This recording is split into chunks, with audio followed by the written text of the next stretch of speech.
online at Ticketmaster.com. Tickets and VIP packages available at AmericanIdolLive.com. Part of the Cricket Wireless Concert Series. Good morning, America. Severe storm alert. At least 4 reported twisters plowing through Kansas overnight, and a tornado warning forcing passengers to huddle underground at Dulles Airport. Flash floods hitting the nation's capital, and lightning setting this house on fire. Now that system is on the move, targeting the Northeast right now. The First Lady in the hospital this morning after treatment for an unknown kidney condition. Set to spend the rest of the week in Walter Reed. The president boarded Marine One to visit her. The latest on her recovery right now. Bracing for a massive eruption. New videos showing those terrifying volcano explosions in Hawaii. And those explosions of gas and rock sending those boulders hundreds of feet in the air. Now experts warning the worst could still be coming. Royal wedding shakeup. Is Meghan Markle's father now skipping her big day after those photos that look staged? Markle's sister, who's been critical of Meghan, blasts the media. How you have the gall to come on here and talk about media vultures? Piers Morgan takes her on. Now he's live on GMA this morning. And it's our favorite time of the year, our first party in the park, kicking off live with this red-hot duo, Liam Payne and J Balvin, heating up your morning, and they're saying, Buenos días, America. Good morning, America. Live in Times Square, this is GMA with Robin Roberts, George Stephanopoulos, and Michael Strahan. And good morning, America. Not only in Times Square this morning, let's take a look right now at Central Park. Everyone's getting ready for that big concert, first of the year. Yes, they are. Excited fans, you can see right there, Liam Payne, J Balvin. It's our first summer concert of the year. I think a lot of kids said, well, school's not important this morning. And good thing the weather is going to hold off for the concert as well. That's all coming up. But first, we're going to begin with those severe storms on the move. Take a look at this photo. Lightning hitting the nation's capital overnight, knocking out power for tens of thousands in D.C. David Curley is in Tacoma Park, Maryland, where that lightning caused some serious damage. Good morning, David. Morning, Robin. These were some really strong storms. We're talking about wind, rain, and lightning, and you can see it struck this roof here in Tacoma Park. It caused quite a fire. 70 firefighters basically had to empty out that attic so that they could get this blaze out. This all part of a string of storms across the country. In Kansas, 4 reported tornadoes touching down. In Colorado, hail helping transform this river into rushing rapids. Here in the nation's capital, all that rain creating flash floods and the severe winds, more than 60 miles an hour, causing problems too. The storm whipping through neighborhoods and a tornado warning at Dulles Airport, forcing passengers into this underground tunnel. The roads in and out of the airport deluged. Lightning lighting up the Capitol. Falling trees making roads treacherous. In Reston, Virginia, a tree slices right through this home. It's always been a fear of living in this neighborhood. Hundreds taking shelter where they could in nearby businesses. We had people that were coming into our store, in the Starbucks nearby, saying, like, can we just sit in here and, like, be safe? More than 100,000 without power at its peak. About 2/3 have electricity back this morning. At this house in Tacoma Park, Maryland, more than 70 firefighters called in to help put out a blaze that was started by lightning. And further north in Frederick, a man in critical condition after his house was struck by lightning too. This family has been displaced. As you can see, their attic here on the ground. One other note, Michael, President Trump flew to see the First Lady last night. The storm was so bad he had to motorcade back to the White House. I mean, this was a lot of wind and rain. Thunder throughout the night too, Michael.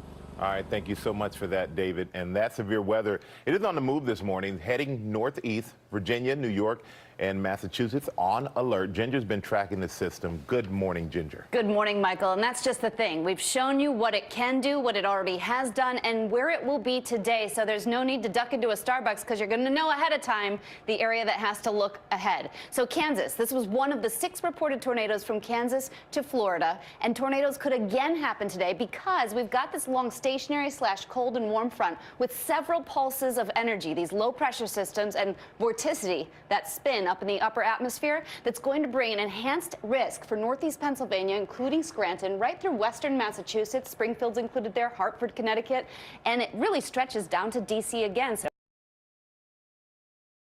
possible. Robin? Always. All right, Ginger, thank you.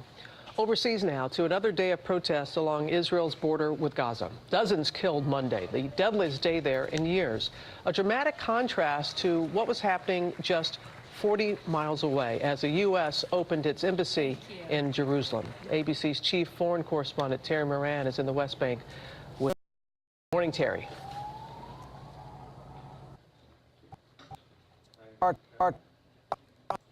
Just about 8 miles outside of Jerusalem, on the outskirts of the city of Ramallah. This small skirmish has been going on all morning. No fatalities, but here, as in every Palestinian community today, there is shock and sorrow and rage at that decision by President Trump to move the embassy to Jerusalem. It feels, for the whole region, like a fateful step.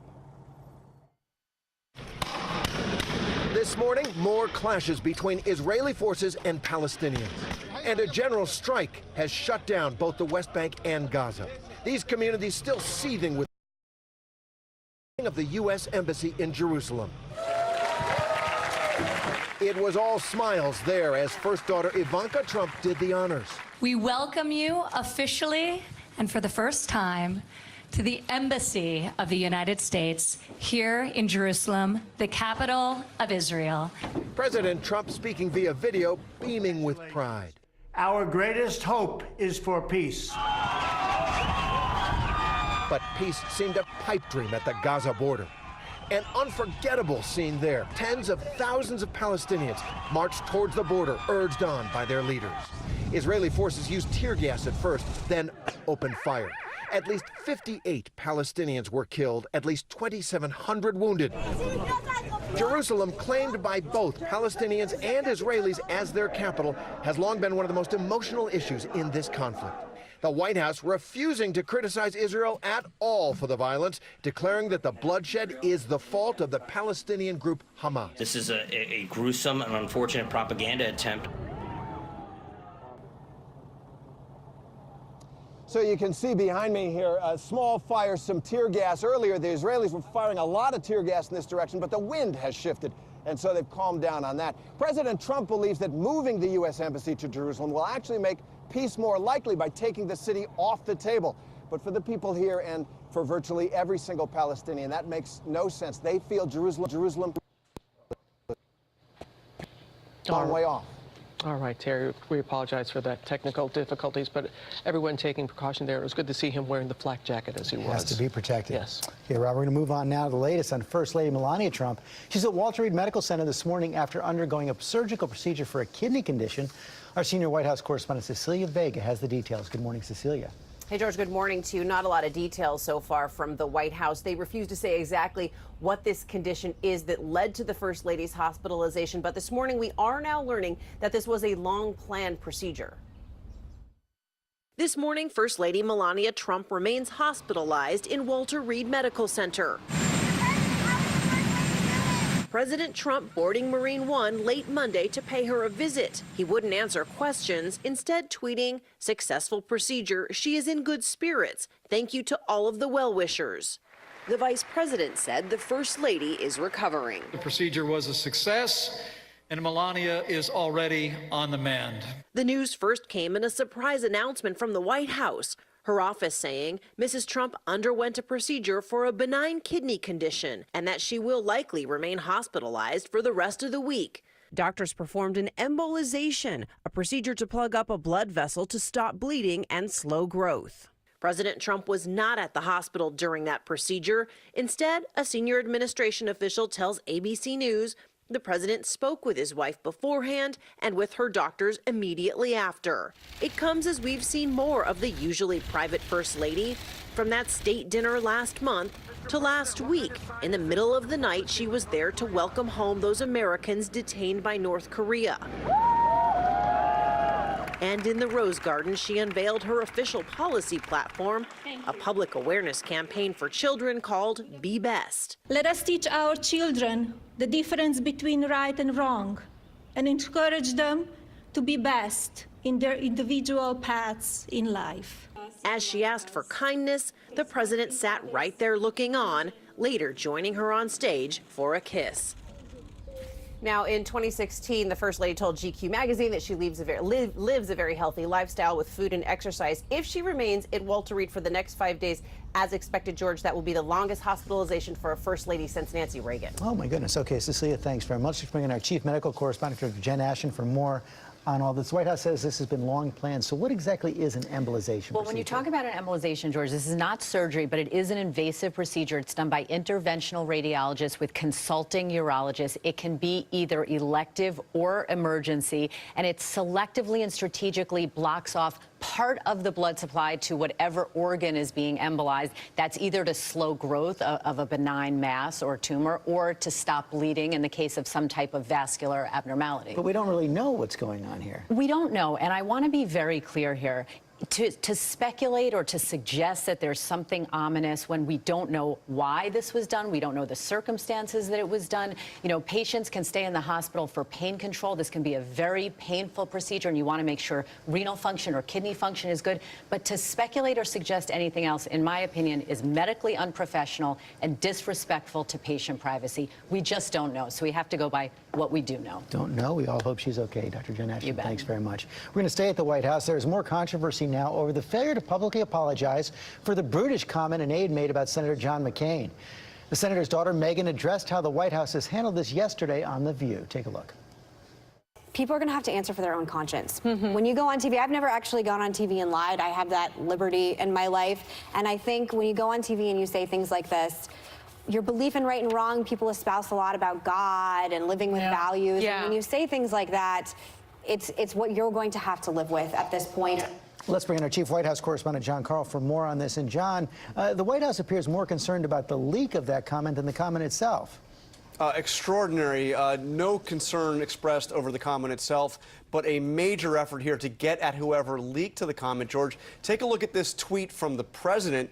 He said the so-called leaks coming out of the White House are a massive over-exaggeration. But then he adds, with that being said, leakers are traitors and cowards, and we will find out who they are. Now, keep in mind, when he talks about traitors and cowards there, he's talking about members of the White House staff. That are the only people that were in the meeting. So you have this situation where there is essentially a witch hunt to get the leakers. Kellyanne Conway, senior advisor here at the White House, suggested yesterday that people could be fired over this, but no apology now a week later to John McCain. But the president could be hearing about this when he heads up to Capitol Hill today, meeting with Republican senators. And it's been extraordinary to see Republican senators across the spectrum, George, condemn this comment and call for the White House to apologize. You have Senator Kennedy of Louisiana, who said it was wrong, it was mean. Senator Portman said just out of common decency, they should apologize. So the president will be lunching with the Republican senators today. It'd be interesting to see if this comes up. It is not that hard to say I'm sorry. Okay, John Carl, thanks very much. Robin? It's not, George. Now to new concerns about that volcano in Hawaii. Officials warning the largest eruption yet could be coming as new cracks and lava, toxic gas, and steam into the air. This footage showing just how big those cracks are. And take a look at this photo. The smoke visible from the International Space Station. Our chief national correspondent, Matt Geltman, is there in the Big Island for us. And Matt, you got a unique look above. Good morning. Hey, good morning, Robin. Yeah, you could see the smoke and the gas rising 2,000 feet in the air. And what was most surprising is that around those lava vents, it's not the actual lava that's killing a massive amount of vegetation. It's those noxious gases. Now, we also got to see it on the ground. The sound of those eruptions is deafening. And volcanologists tell us it is only going to intensify. This morning, those eruptions booming across the southern part of Hawaii. In its eastward creep, the lava fountains and vents seemingly intensifying their explosions, hurling lava bombs hundreds of feet into the air. We boarded a helicopter to see those 4 new fissures that have cracked open the earth over the past 48 hours. I see a lava explosion down there. You can see that pop of red. And on the ground, we joined Herschel Hood, who'd fled but promised his neighbors he'd come back with water. We drove through that haze of sulfur dioxide, which officials fear could threaten the 50,000 people that live on this side of the island. Some of the roads we saw impassable. About 400 people remain hunkered down here, including his friend, Alan. Alan, I got water for you. As we unloaded the water for him, he recounted how terrifying it had been. I thought my house was going to fall apart. Literally shaking your house. Oh, yeah, every 5 seconds. Boom, boom. When'd you get some sleep? I haven't slept for days. Still, like the others, he insisted on staying. But barely 1,000 yards away, those fissures roaring and sputtering. And those explosions of gas and rock setting those boulders hundreds of feet in the air, but you could also see the shock waves and the heat just radiating off the plane right there. A mandatory evacuation order remains in effect for the 2,000 residents of this part of the island, many of whom have been out of their homes now for nearly 2 weeks. Volcanologists tell us that a big eruption at Kilauea is a virtual inevitability. They say it's not likely to kill many people, but could smother much of this part of the island in ash and cause more people to lose their homes. Michael. All right, thank you so much, Matt, for that. We really appreciate it. Now we're going to switch gears to the big decision from the Supreme Court, striking down a federal law that basically banned most states from allowing betting on sports. ABC's Ryan Smith is here with the details. Good morning, Ryan. Good morning, Michael. It's a day major sports leagues knew would eventually come. Sports betting could soon be available in a city near you. And while some leagues are bracing for impact, others are already working with states to get their piece of the action. Sports betting is big business. The American Gaming Association estimating Americans place about $150 billion in illegal sports bets each year. There's going to be a shift in probably billions of dollars from the darkness into the sunlight. Scoring in this legal victory, more than a dozen states already have plans in the works to legalize gambling on sports. In New Jersey, betting could be up and running within weeks. And by some estimates, more than 30 states will allow sports betting within 5 years. Nevada, which had a monopoly on gambling, will now have to share the wealth. It took in a record $4.8 billion last year. The leagues had been opposed to changing the law. What we have always said is we need to make sure that there's a fine line between team sports gambling and the NFL. We want to protect the integrity of our game, and that's the line we will always do. You know, just amazing. I know that each league had their own policy for players when it came to gambling, but now that it's legal, what are they doing to combat that? Oh, well, I think players are still going to have a tough time betting on games because they don't want any integrity issues. But these leagues are very worried about things like prop bets, betting on who gets the first free throw, who throws the first pitch, ball or strike, things like that. They don't want anything out there where it's something where a player might be able to manipulate the outcome and you can barely see it as a fan. So I think leagues will fight with states on that, try to make sure they're protected in terms of the integrity of the game. Is there an absolute ban on players betting? Yeah, there is. Yeah, absolute. Yeah, there is. Yeah, and there are, that's what happened to Pete Rose. Not in the Hall of Fame because of that. The all-time hits leader, not in the Hall of Fame because of that. Yeah, still had to put the bat on the ball. That's true. Thank you, Ryan. Let's go back to Ginger. Yes, and we've got to talk about the unsettled weather in Florida. This is the image from yesterday, Loxahatchee, Florida, where you had an EF0 tornado, 75 to 80 mile per hour winds, still extremely active as that low pressure system in the Gulf isn't going to become tropical, doesn't look like, but it'll drop a lot of rain from Georgia right through the mid-Atlantic when it hits that front. Your local weather in 30 seconds. First, the Tuesday trivia, sponsored by Walgreens. At Walgreens, helping millions of children here at home and around the world starts with one person. You. This Red Nose Day, stop by Walgreens and help end child poverty. One nose at a time. Because every one counts. Walgreens, trusted since 1901. Scattered, severe thunderstorm potential for today, and any of those storms could lay down a lot of rain in a short period of time again. After the 1 to 2 inches yesterday, could see an additional 1 to 2 today. Flash flood watch until starting at 3 o'clock and going through the evening hours. Loudoun, Montgomery, Howard onto the north and west for today. A day of record heat, too. Ample amounts of sunshine and high humidity, 90 to 92 degrees this afternoon. Our threat of severe weather continues all week long, including the weekend. Royal family drama. Will Meghan Markle's father miss her big day? The new report and fallout from those allegedly staged photos. And police say they found 10 children living in terrible conditions. What their mother is saying now, about the incident. Prudential asked these